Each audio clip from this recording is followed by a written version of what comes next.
Tena saim-pitiavana indray no iarabana ianao a mpanaraka tsy tapaka an'ity fandarana ity a dia tia am-piandohana izahay dia mampiomana anao sahady fa maro ny zavatra nomaninay ho atolotra anao androany a fa isatarantsika an'izany ety am-boalohany aloha dia niteny soratra masina tsonga natao amin'ny romanina toko fadimy ny andiny fahatelo vakitsika amin'ny anaran'i Jesosy manao hoe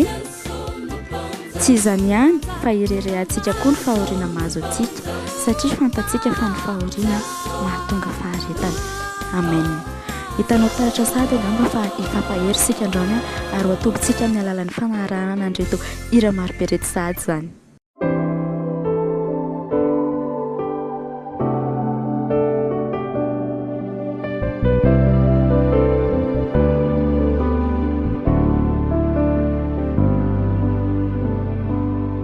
Na dia mamaky loha sa mangina za ny mino ani Jesosy mba manahy mandroso ny mino ani Jesosy mba manahy ka na dia misy ny mpamingana tsy ty ny fiainako milamina ery mandresy aho ny fiainako milamina ery na dia mamaky loha sa mangina za ny mino ani Jesosy mba manahy mandroso ny mino ani Jesosy mba manahy ka na dia misy ny mpamingana tsy ty ny fiainako milamina ery mandresy aho ny fiainako milamina ery ny mino ani Jesosy Kristy o matoky Jesosy no andrerahona ny atoandro andrafonao rehefa maty masoandro ny atotanonja mampitsangam-bolo arindra ny ala amin'ny daholo azady morimino Jesosy no andrerahona ny atoandro andrafonao rehefa maty masoandro ny atotanonja mampitsangam-bolo arindra ny ala amin'ny daholo.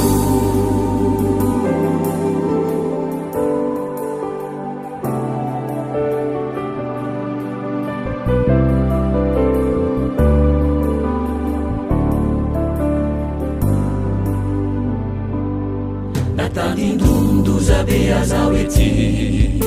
satria mandrahona ny tsonany matoky aho fa manana ny tompo Jesosy fa izy no efa lasany alo lalana anamboatra fitoerana ho ahy dranoso toerany toniny fanahy natandindondoza be azaho ety satria mandrahona ny tsonany matoky aho fa manana ny tompo Jesosy fa izy no efa lasany alo lalana anamboatra fitoerana ho ahy dranoso toerany toniny fanahy ny mino ani Jesosy Kristy o matoky Jesosy no andrerahona ny atoandro andrafonao rehefa maty masoandro ny atotanonja mampitsangam-bolo arindra ny ala amin'ny daholo azady morimino Jesosy no andrerahona ny atoandro andrafonao rehefa maty masoandro ny atotanonja mampitsangam-bolo arindra ny ala amin'ny daholo.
babukaminao tubuo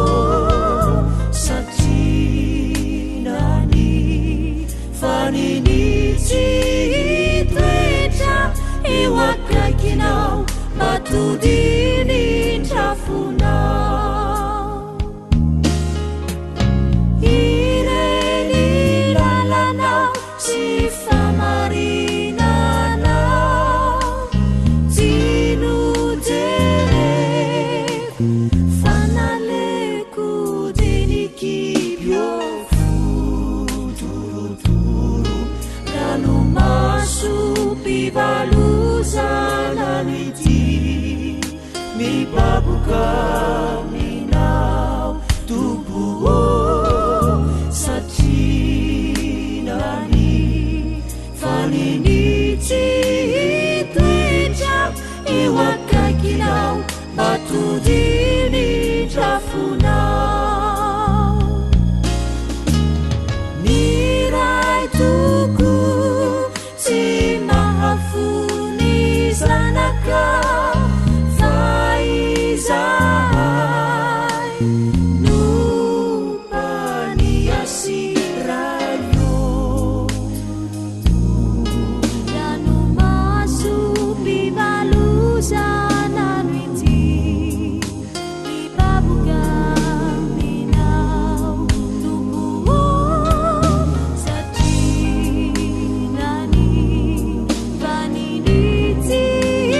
toetra eo akaikinao matodiny trafonao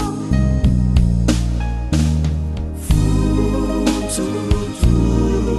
ranomaso pivalozananity mi babukaminao tubuo sacinani faniniti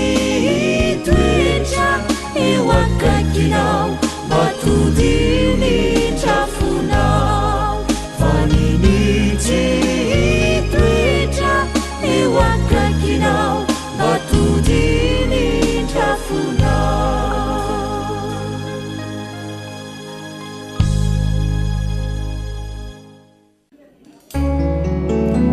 ho anao zay ory sy mijaly voakejanyzao tontolo zao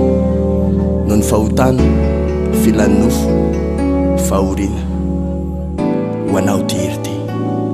mafiny adinao finomany lavizao ny fiainana zary sento sy toreo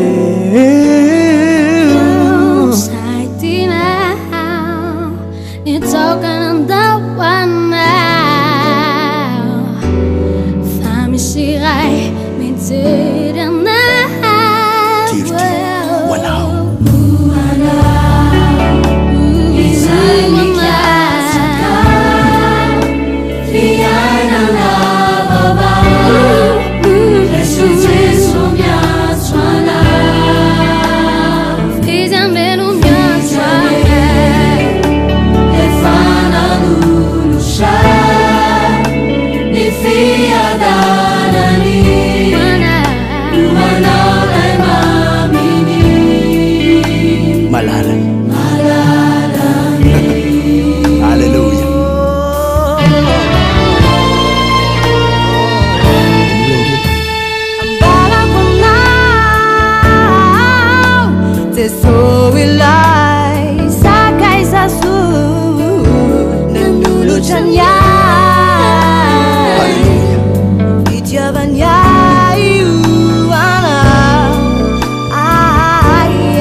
Wow.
malalami malala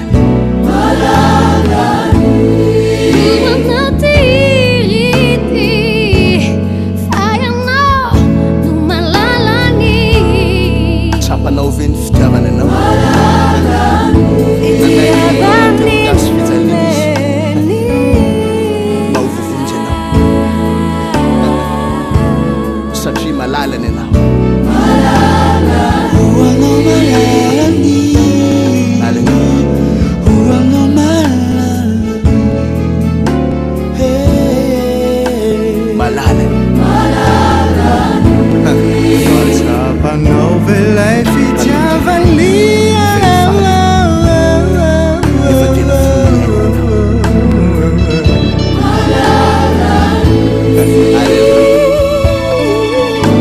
tiako tsapanao fa tia nova fiainana mandrakizay anao satria malala alleluia alleluia saotra Jesus saotra Jesus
Alfa, Terinaura,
asandrato fiderana famonjenao atsikany androany tonokira eosana asandrato fore andanitrany fa jesosy lay mpanjaka tompony hery sy faefana rehetra tonga izy voiny lapa hofangana fazamita rehetrehtra asandrato fiderana famonjenao atsikany androany tonokira eosana asandrato re any andanitrany fa jesosy lay mpanjaka tompony hery sy faefana rehetra tonga izy voiny lapa hofangana fazamita rehetrehtra mifalie elavo fefata fakiranagetsana oavie mandroso fiaina mavanomeny wasoana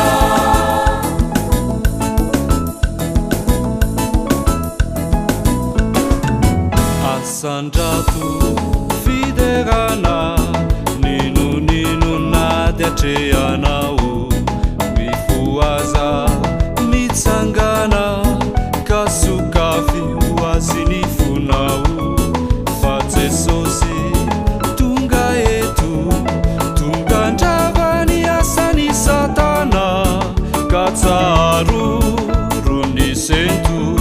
niazimpito efa resy ny azavana asandrato fiderana ninonino nady atrehanao mifoaza mitsangana kasokafy hoazy ny fonao fa jesosy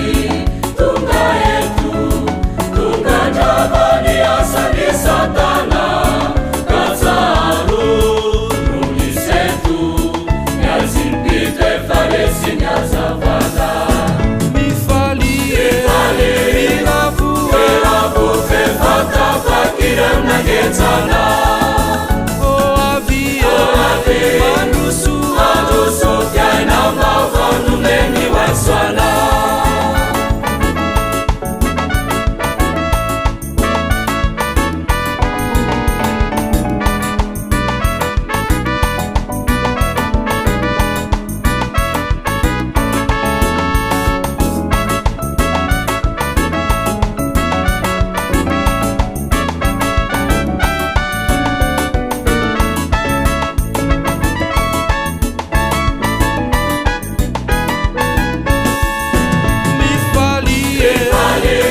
elavo fefata fakiranagetsana oavie mandroso fiaina mavanomeny wasoana mifalie elavo fefata fakiranagetsana oavie mandroso fiaina mavanomeny wasoana fiaina mavanomeny wasoana fiaina mavanomeny wasoana miaretinao sitrany ny ranomaso fafany ny fatopatotra voava ny mitanondrika ny traka miaretinao sitrany ny ranomaso fafany ny fatopatotra voava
mamela ny fahotana izara maimaikona ny fanay masina hoan'izay mazoto mangataka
tapinazany lalana vene varatra tapinazany lalana vene tsimo na de manao zay hoafaniazany devoly jesosy nay manokatra lalana vene ambony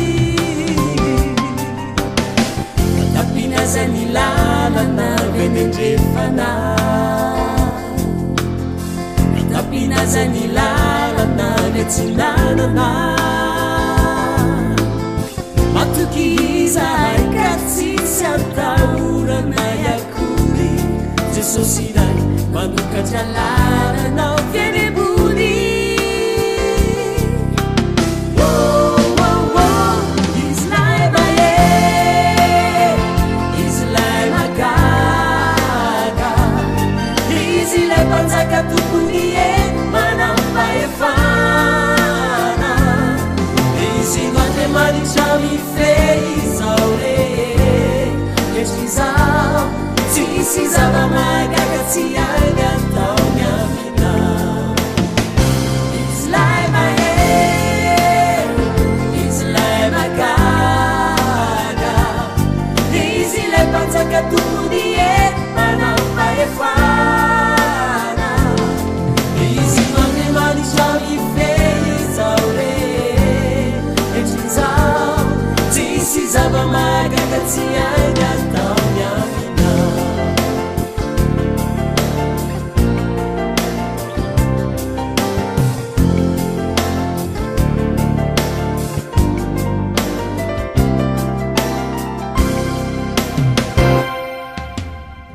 tapinazany lalana vene varatra tapinazany lalana vene tsimo na de manao zay hoafaniazany devoly jesosy nay manokatra lalana vene ambony tapinazany lalana vene ndrefana tapinazany lalana vetsinanana matokizahay ka tsisy atahorana yakory jesosy ray mampokatra lanao venembony izy lay mahe izy lay magaga izy lay mpanjaka tompony e manam-pahefana izy noate manitra mifehy izao re etry zao tsisy zava-magaga tsy aina atao miamina izy lay mahe izy lay magaga izy lay mpanjaka tompony e manam-pahefana izy noate manitra mifehy izao re etry zao tsisy zava-magaga tsy aina atao miamina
soa fatea hitasi bazina nitavanao ao aminao tomponu iorenako ny sandrinao tomponu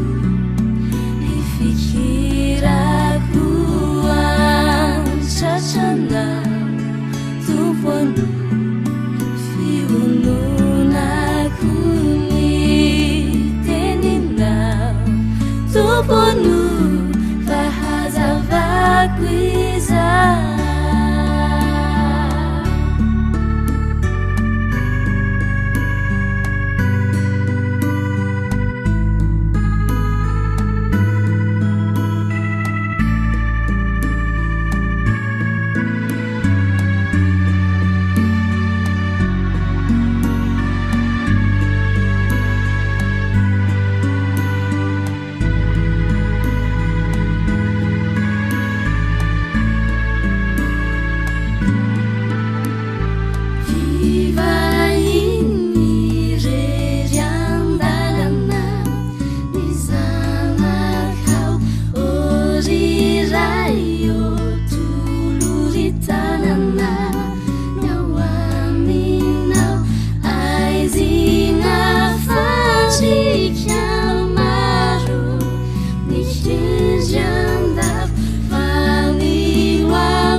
mifaly ao anatin'ny fahoriana zavatra anankiray mety hoe hafahafa sy mety hoe sarotra amintsika rehetrarehetra miaina izany fa nefa ny teny tompo dia milaza n'izany amintsika hatrany dia andao aloha indra amintsika ity mpanompon'Andriamanitra anankiray ity izarany mahakasika an'izay fifaliana ao anatin'ny fahoriana izay ao amintsika rehetra.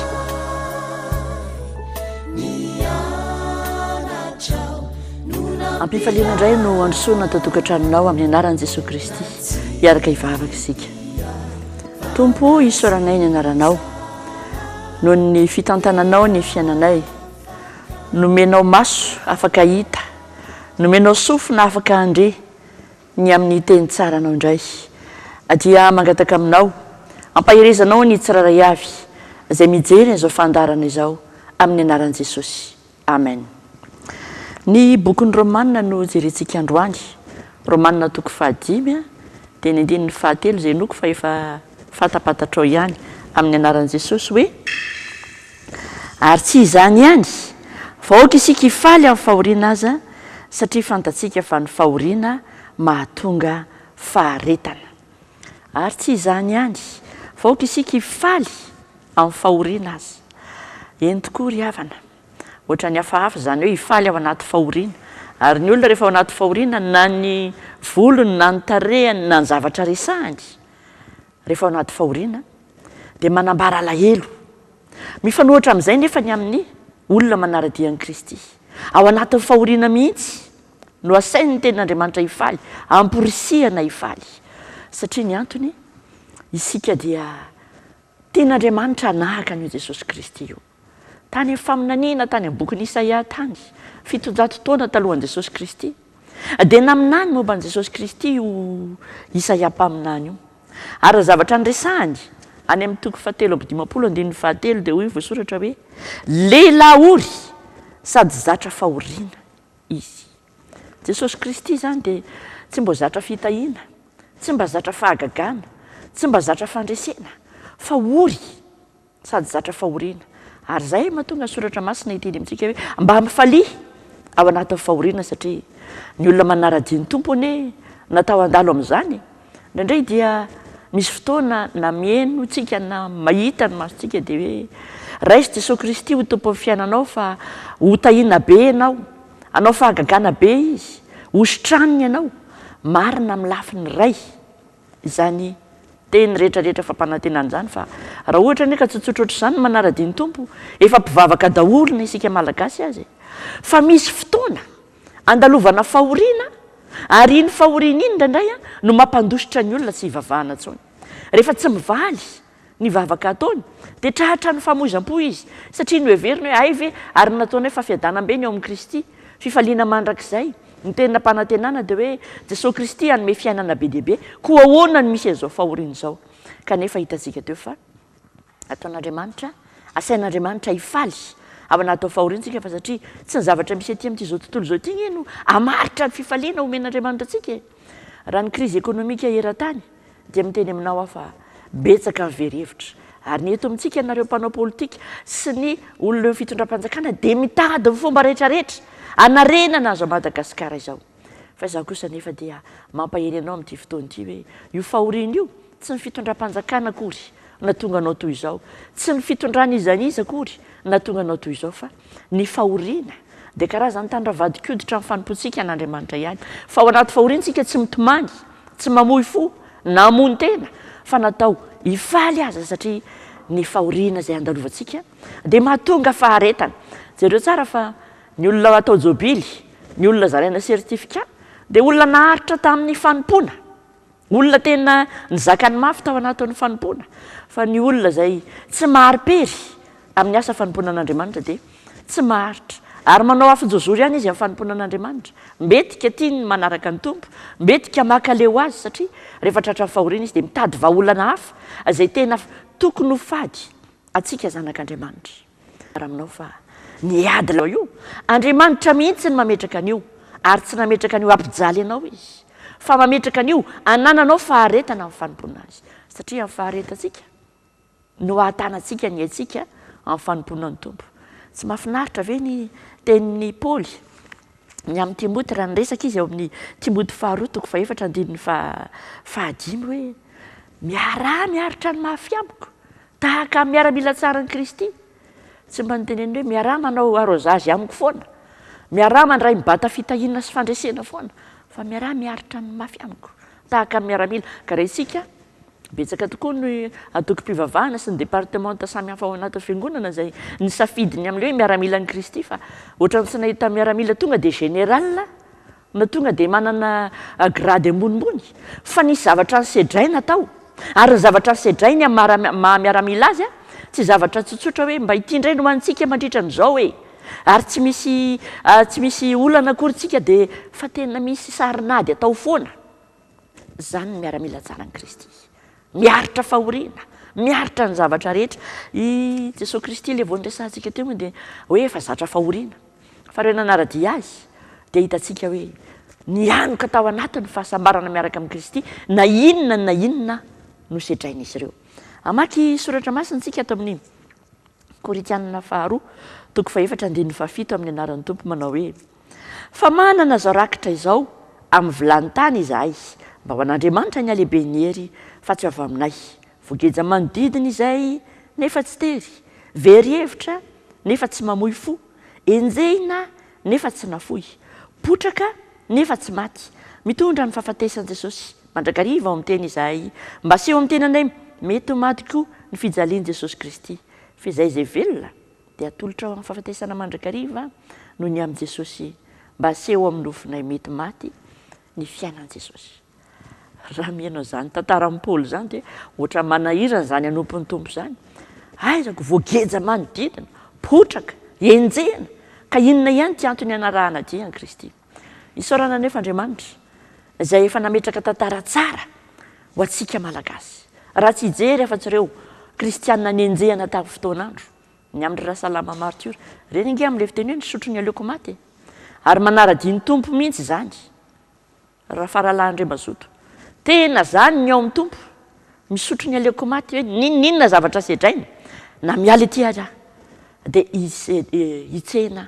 lay toerana tena tsara lavitra no manin'Andriamanitra koa mampafantatra anao ny tompo androany fa ny ady andalovanao kory tsy hoe nanoty ianao dia mandalo amin'io ady io tsy hoe nisy zava-dratsy nataonao dia tsy maintsy enjehany ianao fa zay teo velona amin'ny toe-mpanaraka an'Andriamanitra aza hiara ny fanenjehana faoka hifaly amin'ny fahoriana azy isika hoy ny soratra masina le tenin'ny Paoly teny hoe dia hoe manana rakitra ao vilany-tany izay io izy ka haitsika moa tsy hoe rakitra amin'ny vilany-tany vilany-tany morapotika matsapa ny tenany hoe raha misy zavatra mitrangany mety ho reraka mety ho kivy fa saingy misy rakitra tsara ao anaty ry havako misy rakitra tsara ve ao anatinao miteraka fifaliana ho anao ve ninninona fanenjehana ninninona ady lalovana indraindray izy ireny mampitomany fa Kristy dia efa nampanantena antsika fa tery inge lalana makany fiainana mandrakizay ety le lalana fa tsy lalana mikodana hoe mitovitovy amin'izao ihany ny any an-danitra tsy ilay fa finaretana hivereo zao tontolo zao kory no fiainana nampanantenan'i Jesosy Kristy fa fiainana mandrakizay ovantanina any an-danitra ary matoa izy miteny any amin'ny apokalipsy hoe ovafana daholo ny ranomaso rehetrarehetra amin'ny masontsika hitsahatra amin'ilay fahoriana ety an-tanitsika dia zao tsy misy hitovizany amin'ny any an-danitra ny ety an-tany zay mahatonga ny Kristy miteny hoe aza tian'izao tontolo zao na ny zavatra eo amin'izao tontolo zao fa tany saina eo hoe manahoana zany zavatra eo amin'izao tontolo zao izany mampitodika atsika ny tompo amin'izao fotoana izao ny amin'ny zavatra lalovantsika tsiraray avy aiza maika ny amahan'Andriamanitra olana fotsiny na mitady mpanompon'Andriamanitra hoe mandalo ady ohatr'izao zay ka mila fanafana toy izao fa ireny fahoriana ireny mitondra faharetana fa raha tsisy fahoriantsika zany tsy manam-paharetana fanarahana ny tompo mety tsy naritra fa efa elabe ny nandao azy fa nandao an'izao tontolo zao kosa tsika mba handova ilay fiainana mandrakizay ao amin'i Kristy ho faranako zao tenin'Andriamanitra zao amaky soratra masina tsika ny bokin'ny Timoty toy faharoa toko faefatra ny andininy fahadimy Timoty faharoa toko faefatra ny andininy fahadimy amin'ny anaran'i Jesosy fa ianao kosa mahonoana tena amin'ny zavatra rehetra miareta fahoriana ataovy ny asan'ny evanjelista tanterao ny fanomponao misy teny faharoa manambara hoe miareta amin'ny fahoriana tsy mba niteny koa izy hoe mandosira amin'ny fahoriana na mitadiava vahaolana amin'ny fahoriana ndana mangataka metrahan-tanana ny amin'ny fahoriana fa miareta misy zavatra asian'Andriamanitra andosirantsika ny filan'ny tanora fanahy ny zavatra toy izany dia andosirantsika fa ny amin'ny fahoriana kosa dia asian'Andriamanitra miaritra izany sika zany ny tena miaramila tsara ny Kristy zany ny olona aritra amin'ny fanomponan'Andriamanitra efa mahatatylazonady hoy ny fiteny efa be kotro maro olatra ary ninninona zavatra sedraina tsy azo oharina amin'ny atsara ny Kristy sy ny lampan'Andriamanitra zay olovantsika raha hialy ity amin'ity zao tontolo zao ity tsika ko manasanao ny tompo amin'izao fotoana izao Romanina toko fahadimy andininy fahavalo ho fehin'izay dia hoy ny tenin'Andriamanitra hoe fantatsika fa ny fahoriana mahatonga faharetana tian'Andriamanitra atratra farany tsy zay nanomboka neny tsara betsaka neny nanomboka tahaka anao e fa hoy ny voalazan'ny soratra masina hoe zay maharitra hatramin'ny farany no vonjena zany nge midika fa misy tsy aharitra misy lehilahy zay eo nampahirezina ny Timoty hoe Demasy nandao ny fanompona izy fa leo be hoe ve zany le manaraka ny tompo to be loatra le azo fijaliana fa isika kosa mahay miaritra ny zavatra rehetra ary mampifaly atsika aza ny fahoriana satria tsisy zay tsy vitan'i Jesosy Kristy teo amin'ny azo fijaliana nge zany rehetrarehetra zany ary zay mihitsy arany teny ety amin'izao tontolo zao nge izy no ahitanareo fahoriana fa matokifa izao efa naresy izao tontolo zao eny fa na dia efa afatesana aza resiny natao reseny ireo ady lalovantsika amin'ny fiainana hiaraka hivavaka isika dia misaotranao izahay ry Andriamanitra tsara indrindra noho ny amin'ny teny izay nomenao anay tamin'ity fotoana ity. Satrinay tokoa ne andova ilay fiainana mandrakizay fa tena hitanay zao fa betsaka ny fandripandrika, betsaka ny zavatra fafin'ilay ratsy hiteraka fahakiviana, hiteraka fahamoizam-po ary ndraindray mampite-andao aza ny fanompona. Nefa misaotranao noho ny teny izay nomenao anay androany ry Tompo, hanananay fanantenana indray hitsangana sy hiarina ary hafantatra fa tsy miala aminay ny tananao, momba anay mandrakariva ianao mandra-pahatonga fahataperan'izao tontolo izao. Ary fiainanay tokoa dia amin'ilay voninahitra makamy voninahitra mandrakariva. Misaotranao satria azonay antoka ny fiarahana aminao fa tsy andao anay izany ianao na afoy anay akory. Ary fantatray fa raha miala amin'ity hirifiriny izao tontolo izao ity izay dia andova ilay tsara lavitra raha maharitra amin'izany fanomponanao izany. Tena fantatray fa betsaka ny tsofaina, betsaka ny nampidirina ponja, betsaka ireo nijafajafa mihitsy tamin'izany fanarahananao izany sy ny fanenjehana. Nefa kosa dia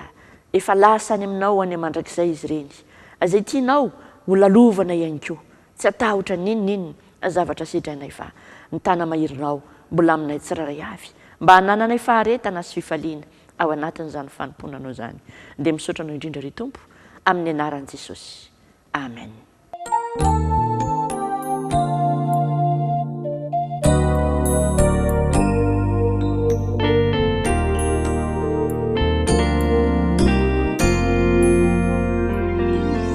Na dia tsapanao fa sarotra ary ny zavatra iainanao amin'ny fiainanao andavanandro indraindray ary fantatra ihany koa fa sarotra izany hoe ao anatin'ny ady sarotra ianao nefa ny teny Tompo dia milaza aminao hoe mifalia amin'ny fahoriana dia tsapanao anefa fa ny Tompo tsy mahasaraka anao izany na amin'ny mora na amin'ny sarotra. Ary indrindra fa vao mahay manamafy ny fifandraisanao aminy ny faharetanao ao anatin'ny ady atrehainao. Izay ny fampiarezana fo eo anao sy hafatra ao anao tao anatin'ny toriteny iny anaraka ny tera anankiray ity tsika dia handray vahiny maromaro avy eo ifampisara vaovao indray. Azafana viaminao Demoramana tena fa eo aniranao Tuku vianao Jesu nilay pitarika fa niloko tsy misy atahora ora eo anilanao fa ianao no sabatra ampiako anoko aminy fiainana arovy tompo tantano ianiko mba tsy hisaraka aminao fa ianao no sabatra ampingako anoko aminy fiainana arovy tompo tantano ianiko mba tsy hisaraka aminao.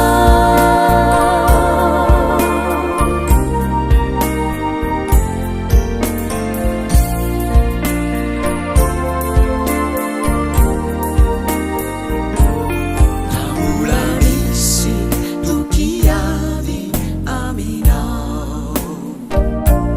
dia mbola manantena fa tena ho amininao toko fianao Jesu ilay mpampianatra famarinana tsy misy fanahirana raha mbola misy tokiavy aminao dia mbola manantena fa tena ho amininao toko fianao Jesu ilay mpampianatra famarinana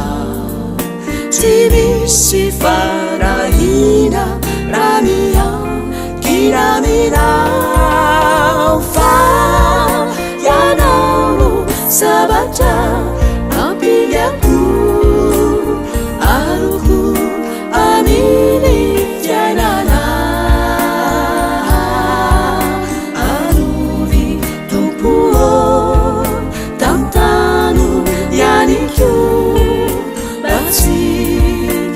tisara kamina fayanano sabatra apiliaku aruku amini fiainana aruvi tokoa tautano yanikyo batsy isara kamina tisara kamina tisara kamina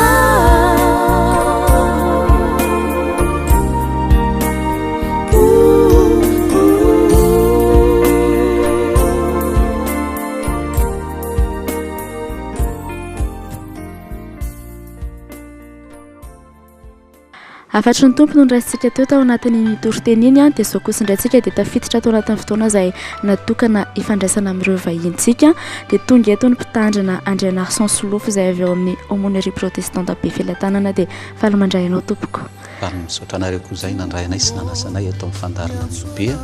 miarapantsika mpanaraka izany fandarana izany fiadanan'ny tompontsika rehetra. Efa azony any tokantrano an-tsaina angamba hoe aumônerie protestante be Filatanana manana didina ireo amin'ny fikarakarana sy ny fitaizana ara-panahy ireo marary dia amin'izao fotoana izao indray dia inona ny afatra tianareo hoentina ho an'ny mpijery? Misaotra indrindra tompoko, ny afatra ampitaina moa dia ny fampahafantarana izany antsika rehetra mpianakavin'ny finoana hoe tanteraka soamatsara ny fankalazan'ny aumônerie protestante be Filatanana ny fahafitopolo taona ny orenany. Izany moa dia natomboka tamin'ny fito amby roapolo ny volana May 2024 ary ny faranana tamin'ny alahady 7 Jolay teo.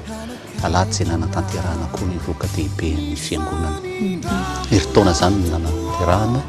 izay fankalazana ny fahafitopolo taona ny aumônerie izay. Ny teny fanevan'ny fankalazana moa dia ny Jakoba 7:20 ary ny vokatry ny fahamarinana dia afafy amin'ny fihavanana ho an'izay mampandroso ny fihavanana. Ary dia izay hatramoa no voizina nandritra izay fankalazana ny fahafitopolo taona izay. Ary hatreto moa dia mbola mijoro amin'ilay teny filamatra hatrany ny aumônerie araka ny hita ao amin'ny Isaia 5:30 manao hoe ampaherezonareo ny tanana miraviravy ary atanjao ny lohalika malemy. Izay moa dia mahafiangonany marary sy izay tiany marary ny aumônerie protestante be Filatanana. Tao anatin'izay taom-pahakalazana izay inona ny tsangam-bato navelanareo ho an'ny aumônerie protestante ao anatin'izay asa andraikitra lehibe izay? Nisy tokoa ny tsangam-bato ankoatran'ireo endrim-pankalazana maro. Ny hevon'ny fankalazana moa dia ny 10 Desambra 2024 teo no nametrahana ny takela-bato fahatserovana. Ary tao anatin'izay koa ny tsangam-bato izay napetraka ao anatin'ny fankalazana dia nametrahana tablio misy 120 ary moa dia ezaka nataony ny fiangonana, nataony malala-tanana ary nataony mpanohana rehetra izay tiany aumônerie sy ny zanaky ny aumônerie na ny teta-toerana na ny tany mitan-dranomasina rehetra taty. Vita izany izay ny fitaovam-pahakalazana ary mino sy mananteny izay fa mbola noho ny didy aman'andraikitra miandry azy ny aumônerie protestante. Afatra foana ny mpijery ny tokantrano ny mpikarakara rehetrarehetra. Ny afatra moa dia ny fisaorana an'Andriamanitra aloha voalohany indrindra satria tanteraka soamatsara izay fankalazana izay. Izy ny nandahatra ary izy ny nanomeza ny tinanana na efana izay dia azy irery ihany ny voninahitra. Dia eto koa dia maneho fisaorana fankasitrahana indrindra ho antsika fiangonana iray manontolo, ho an'ny braony fiangonana, ho an'ny komity izay natsangana atao anatin'izany fankalazana fahafitopolo taona izany, ho an'ireo malala-tanana rehetra izay nanohana ka tonga nanohina ny antso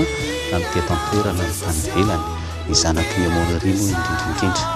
Ny aumônerie moa dia eo hatrany manatanteraka ny asany ary dia manao antso ary manentana hatramo ho antsika rehetra izay tiany marary. Fa ny fiangonan'ny aumônerie dia natao indrindra hikarakara ny marary, tondra mivavaka ny marary ampahery azy ireo mba hanana fifaliana sy fiadanam-po amin'ny fotoana izay andalovany eo amin'ny hôpitaly. Dia miditra indray amin'ny faharaiky amin'ny 70 taonany izany izao ny aumônerie manao hiatran'ny asany ao anatin'izay fanomponan'Andriamanitra amin'ny fitiavana ny marary izay. makasitraka ny pasteur André Marson Solofo izay mpitandrina avy eo amin'ny aumônerie protestante be Feratanana nivahita tao anatin'ny fandaharantsika nitondra fisaorana ho an'ireo izay nanampy sy nikarakara rehetrarehetra tao anatin'ny fankalazana ny fa 70 taona ny aumônerie protestante izy teo anaraka hira anankiray dia andray vahiny hafa indray rehefa avy eo ianao misaotranao ao tsy mety sasatra ianao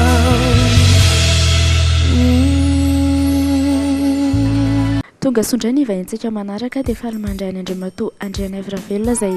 filohan'ny fikambanana zanakam-pelezana avy eo amin'ny FJKM Ambotsimeloka Ambohimanambola tonga soa tompoko sotra indrindra tompoko dia miarabanareo tamin'ny TV Plus sotra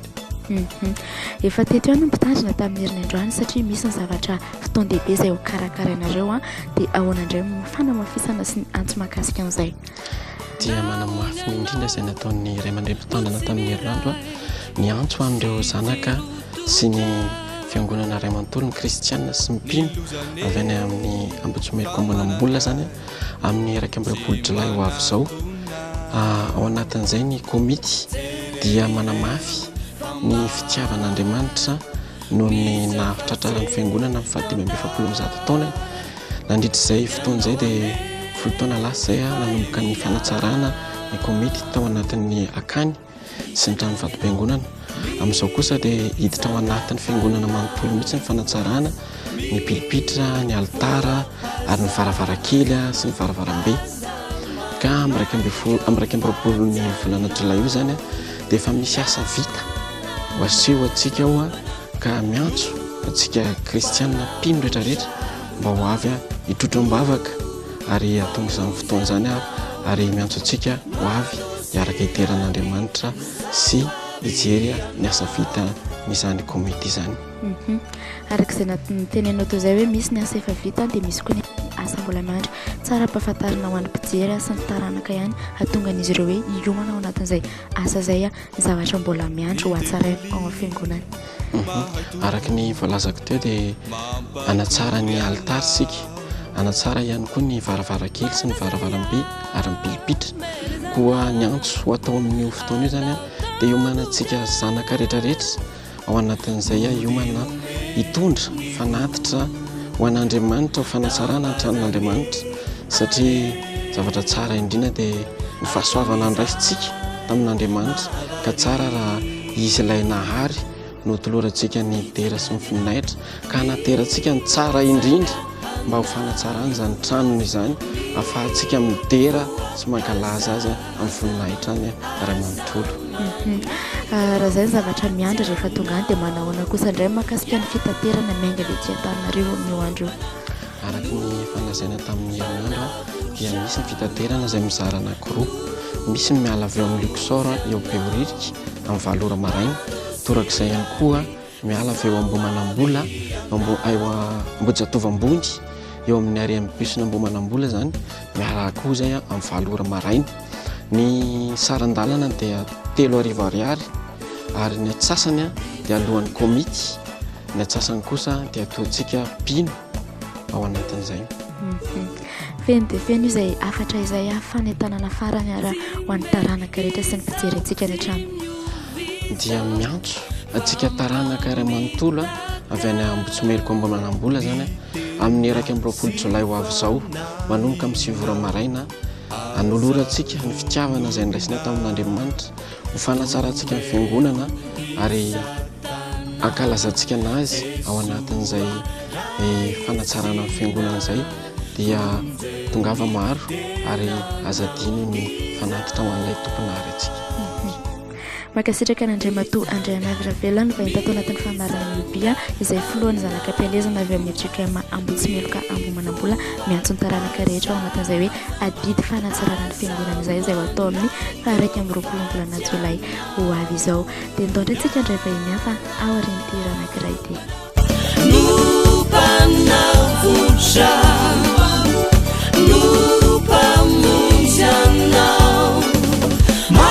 Manusiani, Nusawabianao, Manusiani, Nusawabianao, Manusiani, Nusawabianao.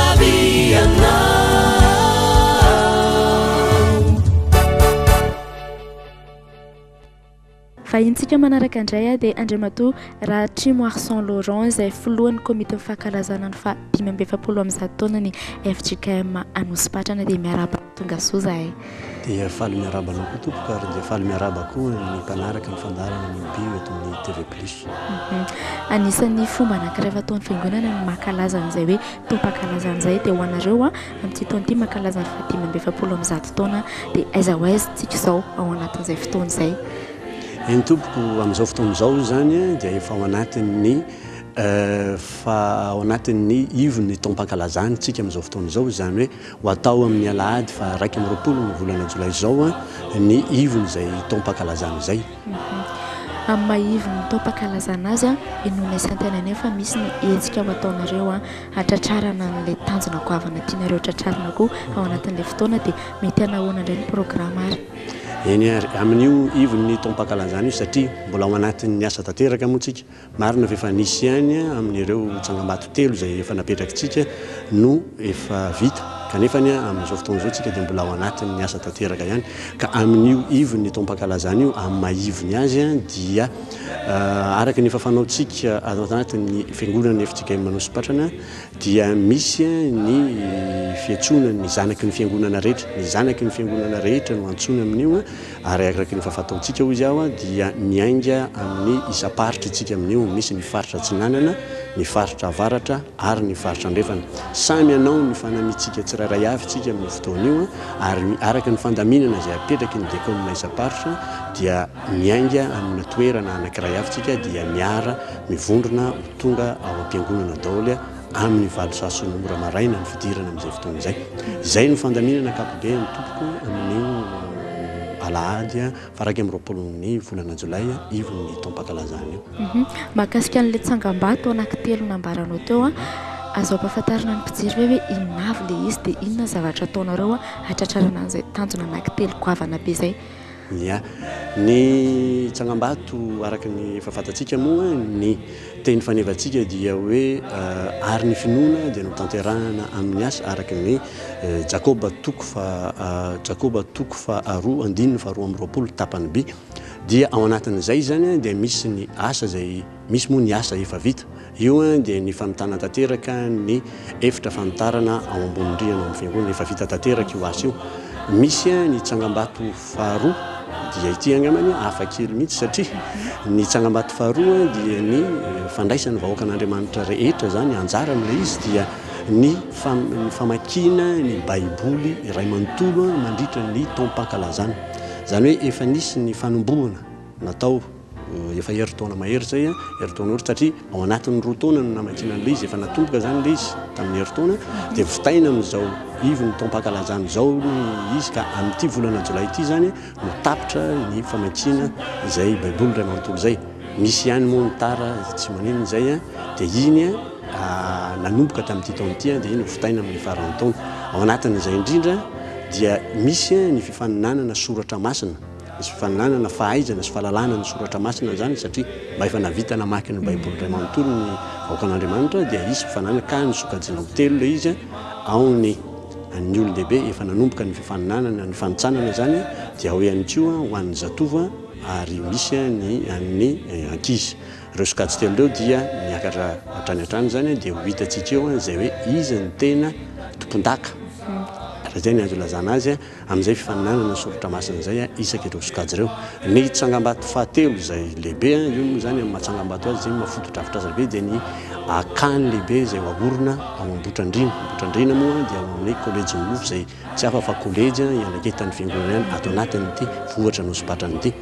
io zany dia mbola tena eo an-dalan'ny asa tanteraka tsika ao anatin'io ary zay ny mbola hanainganantsika zanaky ny fiangonana rehetra ny fandraisana ny anjara birikinao satria nisy ny efa nataontsika isam-pianakaviana nisy ihany koa ny isaky ny ankonana amin'izao fotoana izao dia mbola misy ny ezaka tokony atao satria mbola misy ho ao ny famitana ny akany lehibe io efa miditra fa vita tanteraka ny andriana ambany eo amin'ny asa lehibe asa vaventy zay dia izay no angatahana ny fandraisana anjara ny zanaky ny fiangonana rehetra amin'ny famitana izay. Manoloana izany adidy marobe sy asa marobe miandra ny tsirairay zany afatra sy fanentanana ho an'ny mpino rehetrarehetra sy ny mpijerany tokantrano. eny ary tompoko ny asa zay mbola miandry atsika eo moa zany hoan'ireo zay mbola tsy navita ny famakina ny baiboly dia afaka manohy hatrany izy hatramin'ny faran'ny tito-pankalazany ity tsika eo ihany koa ny famitana ny akany lehibe ao Ambohitrandrina izay no mbola any an-tanana atsika eny marina tokoa fa efa be ny natao kanefany mbola anana rakitra indray mandeha ao anatin'ny taona anatin'ny fiainanao ihany ianao no mankalaza zay 570 taona zay ka izay anamaria atsika an'izay dia mbola misy ny ezaka tokony ataotsika amin'ny famitana izay akany lehibe ao Ambohitrandrina zay manentana atsika rehetra ry zanaky ny fiangonana no sipatrana rehetra ho tonga amin'io alahady fa 1 ny volana Jolay io angatraha atsika ny ivo ny fankalazana marina fa mbola tsy isy ny zavatra betsaka ho atao amin'io satria ny maraina ihany tsika no tonga miaraka manompo miara hivavaka amin'izay fa any amin'ny farany taom-pankalazana tsika vao tena isy ataoko hoe fiarahana bebe kokoa angambany misy ny fanamariana maro kokoa amin'izay zay ny lafatra tompo makasitraka n'Andriamantoa Ratri Marsan Laurent zay filohan'ny komite fankalazana ny 570 taona ny FJKM Anosipatrana ny vahiny tato anatin'ny fandaharana Eobia maro ny afatra nolazainy teo ny tany sainy teo avokoa ny asa miandry ny fiangonana ao anatin'izany fotoam-pankalazana zany fa inoana antenanay fa tafita somatsara tamintsika rehetra tany atokatrany tany anaraka irana karentsika dia andray vahiny indray rehefa avy eo.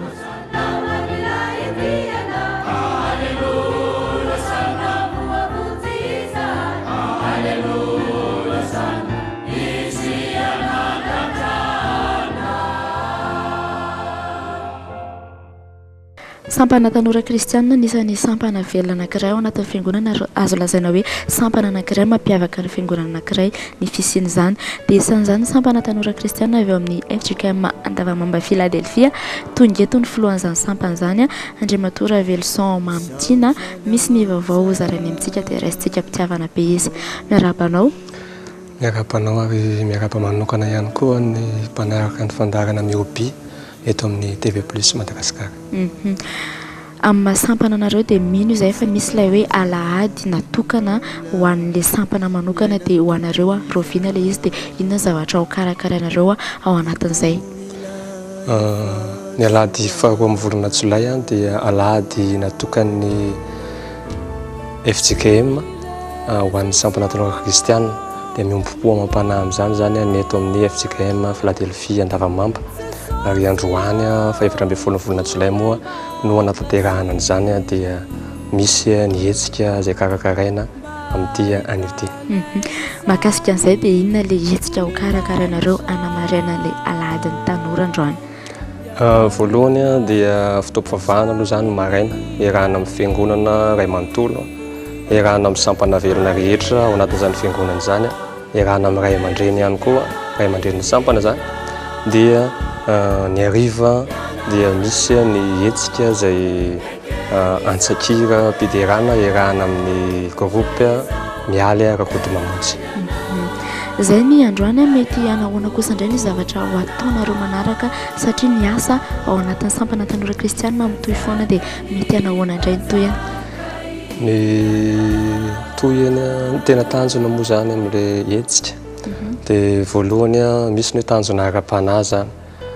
Tanjona ara-panahy dia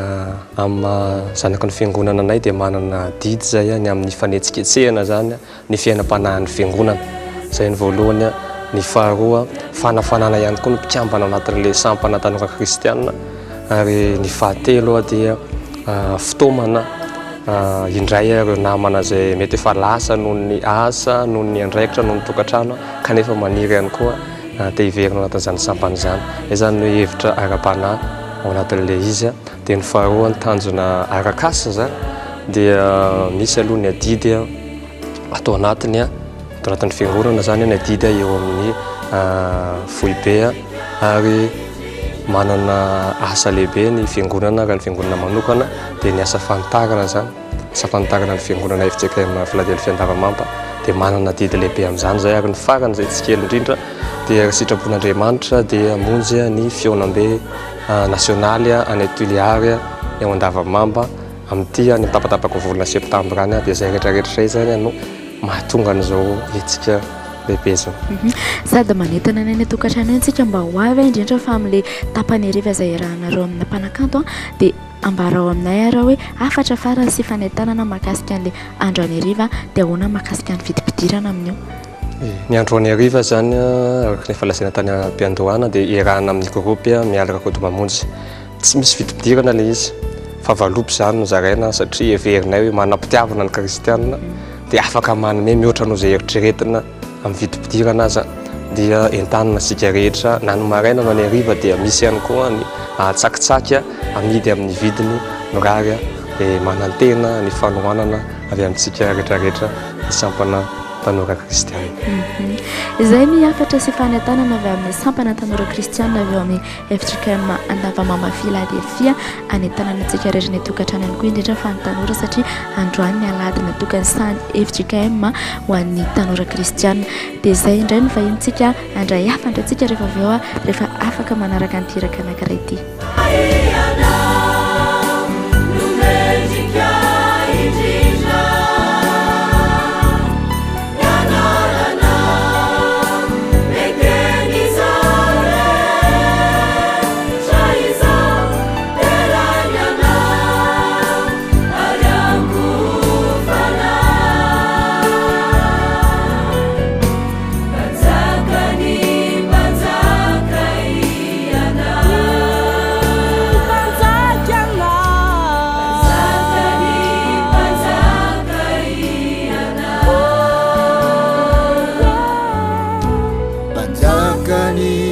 Panjaka iyana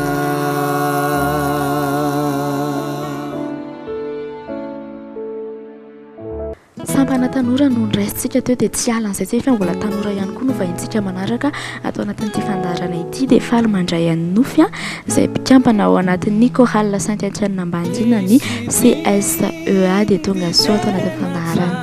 Miarabanao dia miaraba ihany koa ny mpanaraka fandarana miobi eto amin'ny TV Plus. Amin'ny fikambanana tanora anareo dia mankalaza ny fahadimapolo taona ihany koa nareo amin'ity taona ity inona ny zavatra ho ataonareo fisantarana izany fankalazana izany. Androany moa izany dia misy ny lamesa fanokafana ny jobily fankalazana ny fahadimapolo taona ny chorale dia tao anatin'izay lamesa izay no nisy ny fizarana mari-pankasitrahana sy mari-pahatsiarovana ho an'ireo chorale elametesana atao anaty fikambanana dia fizarana ihany koa mari-pankasitrahana ho an'ireo mainty milaly. Raha izay ny programme antsika androany dia mino izay fa tsy tsahatra treo ny fankalazana fa mbola isy ny zavatra ataonareo manaraka dia roviana indray dia mety hoe ahoana mahakasika azy. Fandarana manaraka amin'ny sabotsy ho avy izao 20 juillet zany dia misy ny vetsim-panahy izay karakarainay anokafana ihany koa hetsika anokafana zany amin'ny fomba ofisialy ity jobily fankalazana ity dia ao anatin'izay fankalazana anatin'izay hetsika izay dia manasa izahay chorale maromaro dia misy ihany koa ny fiarahanay mihira fiarahan'ny chorale rehetra izay manatrika eo zany mihira hira anankiray izay anandratana vavaka ankira dia misy ihany koa ny invité izay ho avy amin'io andro io vetsikira zany no manotrina anay amin'ny hetsika io. Satria ilay izy hoe vetsim-panahy anisan'ny hoe miavaka izay zavatra izay ao anatiny hoe fanaovana hira fiderana ary mino izay fa misy ny zavatra ampiavaka azy amin'izay hetsika efa nataonareo hafa inona kosa indray ny zavatra iseho amin'io hoe hira ohatrany ahoana no entinareo ampifalifaliana ampijery. Izahay moa zany ny chorale ny CSEA dia mivoy ny mozika klasika izay zany tena ataonay fa misy ihany koa ny hira manaraka ny toetrandro ao anatin'izany ny bagasy ny gospel ny gros spiritual dia izay no tena zavatra hitranga amin'io andro io dia misy ihany koa ny mivavaka zany izay iarahana amin'ilay chorale rehetra sy ny olona manatrika eo. Ao anatin'izay sady manentana ny tokantrano antsika misy vidim-pidirana ve dia fanentanana ho an'ny mpijery antsika. Tsy misy vidim-pidirana le hetsika dia manasa antsika rehetra, manasa ny olona rehetra, ny fianakaviana, ny tapaka sy namana ho an'izay liana te hanatrika an'izany miaraka mivavaka isika dia miaraka mihira isika dia manasa antsika rehetra ho avy amin'ny sabotsy ho avy izao anotrona anay sy ankalaza izany fahadimapolo taona nijoroan'ny korala izany. Izay ny efatra vao mpikambana avy amin'ny CSEA ny korala avy amin'ny Saint-Etienne Ambandia mino sy manateny izay fanazava tsara ny zavatra nambarandeo sady ihany koa fiantsoana sy fanentanana ho antsika rehetra dia anaraka hiran-draloantsika re.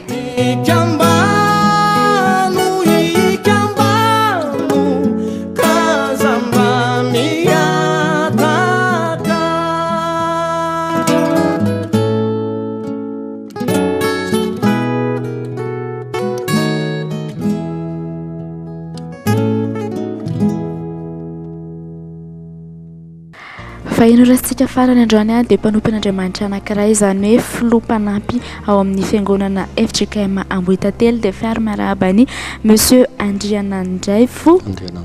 Andriananjavao Herinayfo tonga sao tao anatin'ny fandaharany.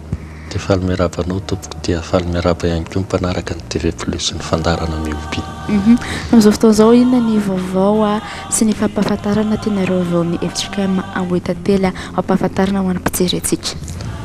Eny isaorinan'Andriamanitra aloha voalohany indrindra zany fa ho tonga ny ivon'ny fankalazana fahadimapolo taona amin'ny zatony fiangonana FJKM Ambohitately izay ataon'ny faharoapolo sy ny faharaiky amby roapolo ny volana Jolay ho avy izao.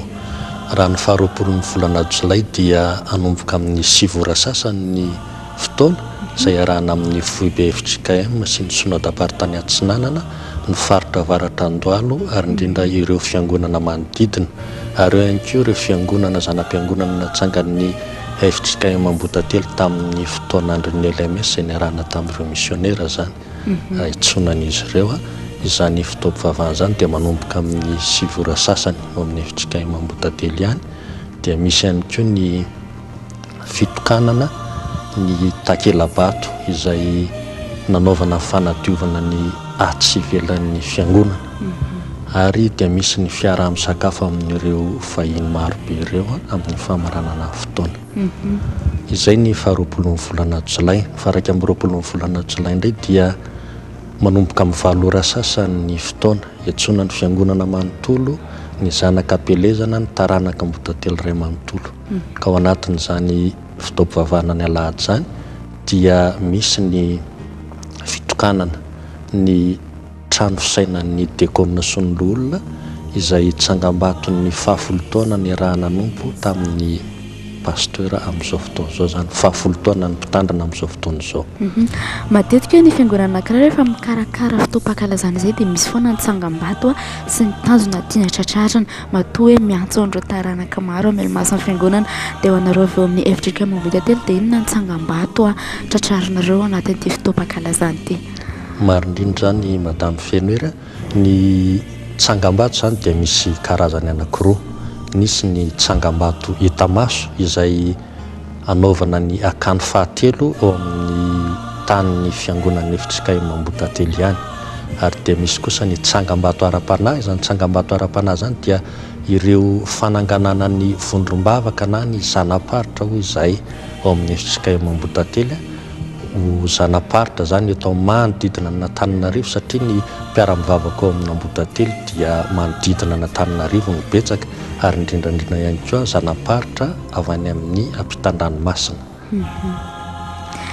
Ie dia izay mahakasika an'izay fanentanana fohy ho an'ny mpijery antsika ny tokantrano ho an'ny mpino rehetra avy eo amin'ny FJKM Ambohitately ihany koa.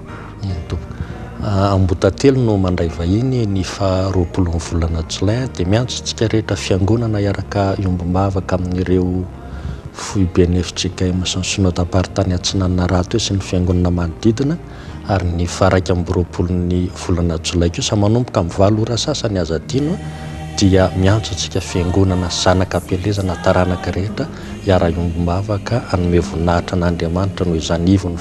ivony jobily ny fahadimapolo amin'ny zato taona ny fiangonana izany. Makasitraka n'Andriamatoa Andriananja vao herinay va izay filoha lefitry ny ao amin'ny FJKM Ambohitra telo ny vahiny tato anatin'ny fandaharana miobia inonay sy atenainay fa voaraintsika tary tokantrano tay izay daty izany hoe 20 sy ny faraka amin'ny 20 volana jolay ho avy izao fa ivony fankalazana ny fahadimapolo amin'ny zato taona ny fiangonana. Izay ihany koa ny fotoana natotontsika andraisana vahiny dia indrandrayntsika anaraka irara ho toy amin'ny fandaharana.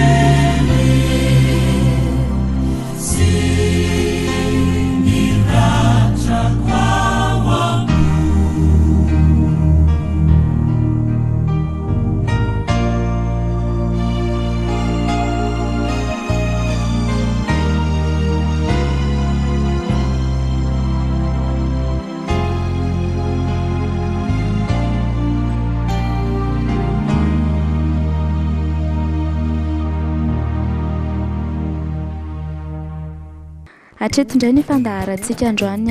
ary inonay fa tafita taminao ny afatra nambaranao teo ny teny soratra masina tao ny rafiderana teo ny toriteny teo ihany koa ny afatra izay nentin'ireo vahiny marobe tonga nandalo teto amintsika androany dia tia mpamaranana dia hoentina ianao velomanao ny Romanina toko 10:7 amin'ny anaran'i Jesosy fa tsika manao hoe tsy izany ihany fa irerentsika koa ny fahoriana mahazo antsika satria fantatsika fa ny fahoriana mahatonga faharetana. Amen. Misaotra anao mpijery tany tokantrano tany araka tamin'ny trano farany makasitraka sy misaotra ihany koa ny Madame Bakoly ao amin'ny stand T 243 boutique mariage ao amin'ny avant Saint-Or Béoriste. Misaotra ny teknisianina, misaotra ny sofira be tokotany ihany koa nanana tany Saint-Aria dia manefy fotoana indray izay amin'ny herin'ny androany dia mirana fitahintombo ho anao sy ny tokantranonao. Tiazo no tenenenao ary tsy mety makato tenanao itsindalana tamin'ny lalana sarotra sa mandositra n'Andriamanitra ianao ka hitona amin'rindrina tandremo tsara ne ny tena nareo zavavy tandremo tsara ne ny tena nareo zalahy asa teny mamafilo taratireny thank you sa mandositra n'Andriamanitra ianao ka hitona amin'rindrina tandremo tsara ne ny tena nareo zavavy tandremo tsara ne ny tena nareo zalahy ilazakory tatato aokory nento sa mandositra n'Andriamanitra ianao ka hitona amin'rindrina orbe marenno aza tebe marenina reka matitra mitsangatsanga tsy azo no tenenenao fa mifasana tsy misangy Demudusum satsa misakaiza mirasida samandusitra n'Andriamanitra ianao ka hitona amin'rindrina aza tebe marenina reka matitra mitsangatsanga tsy azo no tenenina ianao fa mifasana tsy misangy Demudusum satsa misakaiza mirasida samandusitra n'Andriamanitra ianao ka hitona amin'rindrina tandremo tsara ne ny tena nareo zavavy tandremo tsara ne ny tena nareo zalahy asa teny mamafilo taratireny thank you sa mandositra n'Andriamanitra ianao ka hitona amin'rindrina tandremo tsara ne ny tena nareo zavavy tandremo tsara ne ny tena nareo zalahy ilazakory tatato aokory nento sa mandositra n'Andriamanitra ianao ka hitona amin'rindrina Ai roa telantao le roa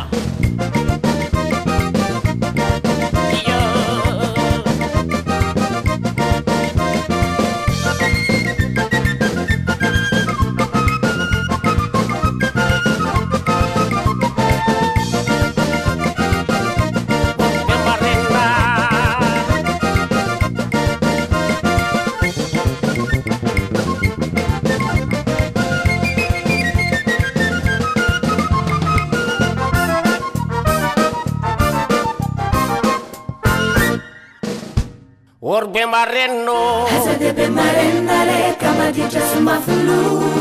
tsy mentorteny anao sy mianatra maso tsy manakivavaka makerenikilavaka samandositra n'andriamanitra anao ka hitona amrindrina azadebe marennare kamaditra somafolo tsy mentorteny anao sy mianatra maso tsy manakivavaka makerenikilavaka samandositra n'andriamanitra anao ka hitona amrindrina tandrem tsaranyeny tena nareo zavavi tandrem tsaranyeny tena nareo zalahy azatena mafolo badireny thank you samandositra n'andriamanitra anao ka hitona amrindrina tandrem tsaranyeny tena nareo zavavi tandrem tsaranyeny tena nareo zalahy ilazakolo tatato akorinento samandositra n'andriamanitra anao ka hitona amrindrina orbe marenno azadebe marennare kamaditra somafolo